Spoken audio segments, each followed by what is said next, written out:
দিনের পথে ফিরে আসি, যেন আমরা দিনে মুকাম্মাল হতে পারি। এই জন্য আল্লাহ বলছেন যে তোমাদের যে আযাবগুলো চাপাই এগুলো তোমরাই ডেকেছো, আর আমি এই জন্য চাপাই যাতে করে তোমরা দিনের পথে ফিরে আসো। এই আরেকটার উদাহরণ দিলে আপনি বুঝতে পারবেন। প্রত্যেকটা উদাহরণ দিচ্ছি আপনাকে। আচ্ছা, রাজমিস্ত্রি চিনেন, বুঝেন তো রাজমিস্ত্রি কাকে বলে? কাকে বলে গো? যারা কি করে, বাড়ি তৈরি করে, তাই তো? ওদের আল্লাহ কত ক্যাপাসিটি দিয়েছে, কত সুন্দর মডেলের বাড়ি তৈরি করে। আর ইঞ্জিনিয়ার কি করে? ঘরের কি দেয়? ছক দেয়, দেয় না ভাই? সুন্দর করে আপনি কি মডেলের ছক করবেন, ছক দেয়। তো ছক দেওয়ার পরে এবার বাড়িটা সম্পূর্ণ উঠে গেছে 4 তলা। বাড়িটা সম্পূর্ণ 4 তলা উঠে গেছে। তো 4 তলা যখন উঠে গেছে তখন ওপর মহল থেকে ইঞ্জিনিয়ার বলছে, এ ভাই, এ মিস্ত্রি ভাই, এদিকে তাকাতো রে ভাই, তাকাতো। 4 তলার ওপর থেকে ডাকছে, তো মিস্ত্রি শুনতে পায় না। আর শুনতে যদি পেয়েছে তো কান লাগাই না। ইঞ্জিনিয়ার করছে, তোকে এতবার 3বার 4বার করে ডেকে হয়রান হয়ে গেল, এত ডাকুন তাও তুই ধ্যান দিলি না রে। তখন ইঞ্জিনিয়ার কি করেছেন জানেন? ওর পকেট থেকে 500 টাকা নোট বের করেছে, মোদী সরকারের নতুন কর্পোরা নোট।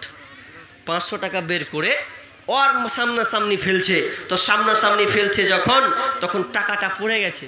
টাকা যখন পড়ে গেছে তখন ওর সামনে পড়ছে, রে 500 টাকা লোট পড়ে গেল। তো মানুষ যখন 500 টাকা লোট কুড়ায়, লক করে কেমন করে কুড়ায়? কুড়িয়েছেন আপনারা? কেমন করে কুড়ায় গো? ওর আস্তে আস্তে আস্তে আস্তে ও পা ফেলবে, আঁকা বাক করা ধরবে না। ও আস্তে আস্তে আস্তে পা ফেলবে, লোক লুস লুস লুস করে ফেলবে, দিয়ে পায়ে টাকাটাকে কী করবে? দেবে দেবে, তুলবে না। কখন তুলবে? যখন কেউ দেখতে পাবে না। কেমন করে তুলবে? তখন তো এমন করবে, কেউ তো নেই পকেটে বলিলেও 500 টাকাও কেউ দেখতে পেল না। ইঞ্জিনিয়ার কিন্তু ওপর থেকে দেখছে যে মিস্ত্রি ওরকম করে লুকালো, তাও ওপর দিকে তাকায় না। তো আবার 500 টাকা লোট ফেলছেও। 500 টাকা লোট যখন আবার ফেলছে, ফের ইঞ্জিনিয়ার কিন্তু তাকাই না, মাথা খারাপ। তো ব্যাপারটা কি রে ভাই, তুই তাকাস না কেন? এত হাঁক মারছি, টাকা ফেলছি, তাও তুই তাকাস না। তখন ওর ব্রেন শর্ট, তো বলছে তাকাবি না, তোর বাপ তাকাবে, এবার দেখ তো 14 গোষ্ঠী তাকাবে। এতক্ষণ হাঁক মারলো, তুই তাকালি না। তখন ওই ইঞ্জিনিয়ার কি করেছেন জানেন? এত বড়টা ঢেল দিয়েছে, ও তাকাবি না এবার। এত বড়টা ঢেল দিয়ে এবার সামনাসামনি রিং করেছে, ওর মাথা সামনাসামনি। আর যেমন মাথা সামনাসামনি মানে রিং করে ফাটাম করে যখন ফেলেছে 4 তলা থেকে নিচে, ওর মাথায় যেমন পড়ে গেছে, ওকে মাগে কে বে ওপর দিকে ও তাকাতে লেগেছে। তো ইঞ্জিনিয়ার বলছে, এতক্ষণ এখানে তাকাছিস, এতক্ষণ ধরে হাত মারলু, টাকা ফেললু, কোন দিকে তাকালি না? আর যখন মাথায় পোল্ডার পড়েছে, চাটাম করে ব্যথা উঠেছে, তখন তুই ওপরে তাকাচ্ছিস, এতক্ষণ তাকালি কিনা? শখ লেগেছে, অতক্ষণ ধরে হাঁক মারলাম, তাকালে না। তো ও যখন পুট করে তাকালো, এবার বোঝেন। আপনারা হয়তো হাসলেন, কিন্তু একটু বোঝার চেষ্টা করুন। আমার আল্লাহ অন্য এক জায়গাতে বলছে, যখন আমি তোদেরকে গাড়ি দিলাম, বাড়ি দিলাম, টাকা পয়সা দিলাম, ছেলে সন্তান দিলাম, ফ্যামিলি তোর বড় হয়েছে, তুই টাকার রাজা হয়ে গেছিস, বাদশা হয়ে গেছিস, কিন্তু আমি আল্লাহ তোকে পরীক্ষা করেছি। ওটা টাকা দিয়ে, সন্তান দিয়ে, জমি দিয়ে, জায়গা দিয়ে, অনেক কিছু দিয়ে আমি আল্লাহ পরীক্ষা করলাম। কিন্তু এত মুয়াজ্জিন ডাকলো, হাইয়া আলাস সালাহ, হাইয়া আলাল ফালাহ, মুয়াজ্জিন তোকে 5 বার ডাকলো। আপনার কিনা ইমাম তোকে ডেকেছে, মাদানি ডেকেছে, ফাইজি তোকে ডেকেছে, আলেম ওলামা ডেকেছে। এতগুলো তোকে আমি বেঁধে রেখেছি বিধিবিধান দেওয়ার পরে, এত কিছু আয়েস আরাম দেওয়ার পরে, তুই যখন আমার দিনে আসছিস না, তখন আমি আল্লাহ কি করি? তোর উপরে আমি আযাব চাপিয়ে দে। আর আযাব যখন চাপিয়ে দিই, তখন তুই ওই সময়তে আল্লাহ আল্লাহ করিস, আল্লাহ বাঁচাও। আর এটা এই জন্য দি যাতে তুই লাআল্লাহুম ইয়ারজিউন, যাতে করে তুই আমার দিনে ফিরে আসতে পারিস। একজন মা সন্তানকে এত মহাব্বত করে, এত ভালোবাসে। সন্তান যদি আপনার শীতের সময় যদি সুন্দর পোশাক পরে, যদি তার জামাটা ঘিমিয়ে যায়, তো মা কি করে?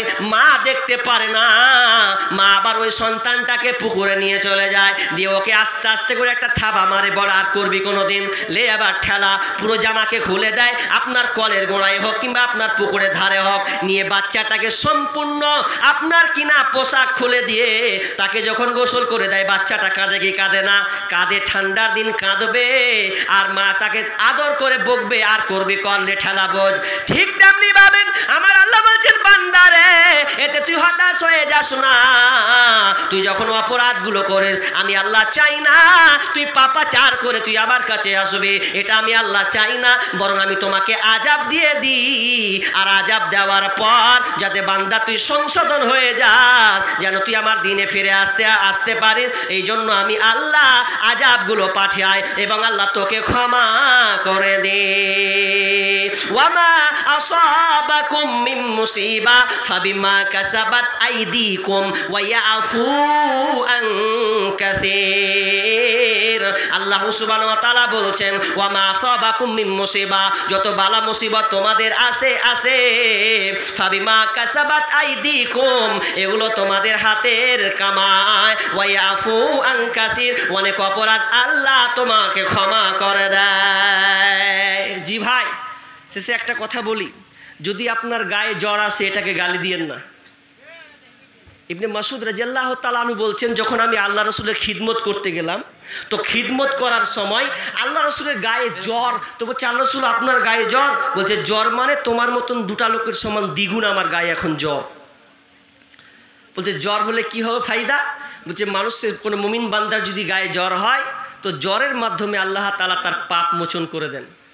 সুবহানাল্লাহ, পাপ মোচন করে দেন। শুধু তাই নয়, বিশ্বনবী আবার শেষ অংশে বলছেন যে এমনভাবে পাপ মোচন করে দেন যে গাছ, শুকনো পাতা, শুকনো গাছ যখন দেখবেন সময় গাছের পাতাগুলো ঝরে ঝরে ঝরে শুকিয়ে পড়ে যায়, ঠিক তেমনিভাবে একটা বান্দার পাপগুলো ওইভাবে ঝরে ঝরে ঝরে পড়ে যায়।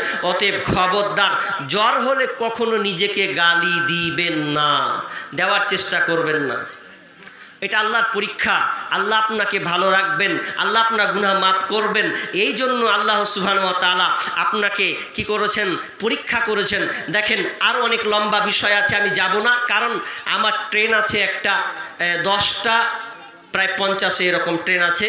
তো আমাকে আবার কালেকশন দানের কথা আদায় করতে বলা হয়েছে, তো এই জন্য আমি ঘড়িটার দিকে লক্ষ্য করে আছি। এই জন্য দেখেন, তাই বলে কি আপনারা সব পালিয়ে যাবেন? পালাবেন না। দেখেন, আমার একটা কথা শুনেন, আমাদের আজকালকার মুসলিমদের একটা ভুল অভ্যাস হয়ে গেছে, কি জানেন? ও জানছে যে আজকে জালসাটা আদায় হবে, কোরআন হাদিসের আলোচনা হবে, আদায়ও হবে। সাহাবীদের জামানায় আমাদের মতন পালাতো না। ওরা কি করতো?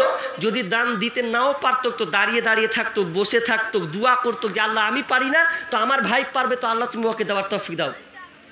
এই দোয়াটা সাহাবীরা করতেন। আর আমরা পারি না, দিতে দিব না তো দিব না, অপরকে দিতে সাহায্যও করি না। লোক কম থাকলে কেমন হয়ে যায়, তখন আমরা পালিয়ে যাই। তো কেন পালাবেন? পালালে তো হবে না ভাই, বসে দোয়া করেন, এই দোয়াটাই আপনার সাদাকা হয়ে যাবে যে আল্লাহ আমি পারিনি, অপরজনকে দেওয়ার তুমি তৌফিক দান করো। মা বোনরা তো আছে, আশা করছি নাকি? মা বোনরা আছে তো? মা বোনেরাও আছে, আশা করছি। মা বোন, আপনাদেরও বলি, এদিকে একটু লক্ষ্য রাখুন। দান কত মূল্যবান জিনিস, দান কত প্রিয়, দান একটা ইবাদত। দান হচ্ছে আপনার দলিল। এ দান সবই করলেন, নামাজ পড়লেন, রোজা রাখলেন, আপনার কি নাম, যত ইবাদত আপনি করলেন, কিন্তু ইবাদত যে করলেন আল্লাহ বলবেন তোমার দলিল দেখাও। তো দানটা হচ্ছে আপনার দলিল। এবং শুধু তাই নয়, দান কত গুরুত্বপূর্ণ একটা ইবাদত যে দান করে যদি আপনি মারা যান, তাহলে আল্লাহ রাসূল সাল্লাল্লাহু আলাইহি ওয়াসাল্লাম বলছেন ওই বান্দার জন্য কবরে আযাব মাফ হয়ে যায়। এত সুসংবাদ দানের ব্যাপারে বলেছেন। দান কিন্তু সবাই দিতে পারে না, দান সবাই দিতে পারে না। আল্লাহ অনেকে পয়সাওয়ালা করেছে, তো একটা যদি ফকির চাইতে গিয়েছে তো বলছে মাফ করবেন, তোর কপালে ঝাঁটা, লাখ লাখ টাকা নিয়ে আছিস তুই, আর একটা ফকিরকে তুই বলছিস মাফ করবেন। কি মাফ করবে? তোকে দিতে হবে। কিন্তু আজকে আমরা দিচ্ছি না।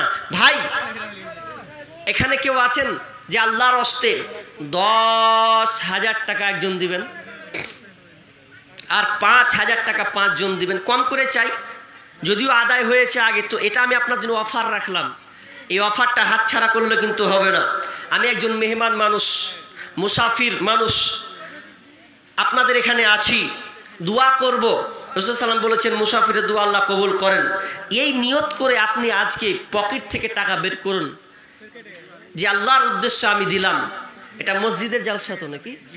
মসজিদ, দেখেন মসজিদ কত একটা স্থান, মানে পবিত্র একটা জায়গা, যেখানে যে যাবে সেই মেহমান।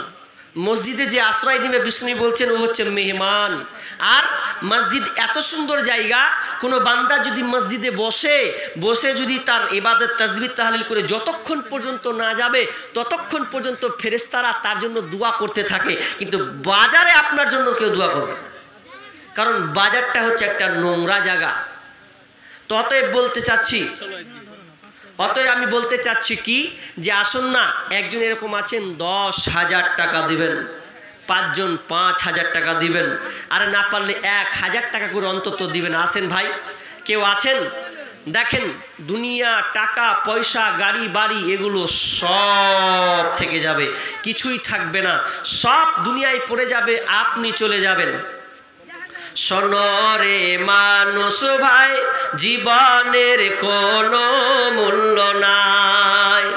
শোনরে মানুষ ভাই, জীবনের কোনো মূল্য নাই, জগতের কোনো মূল্য নাই, দুনিয়ার কোনো মূল্য নাই। শোনরে মানুষ ভাই, জগতের কোনো মূল্য নাই।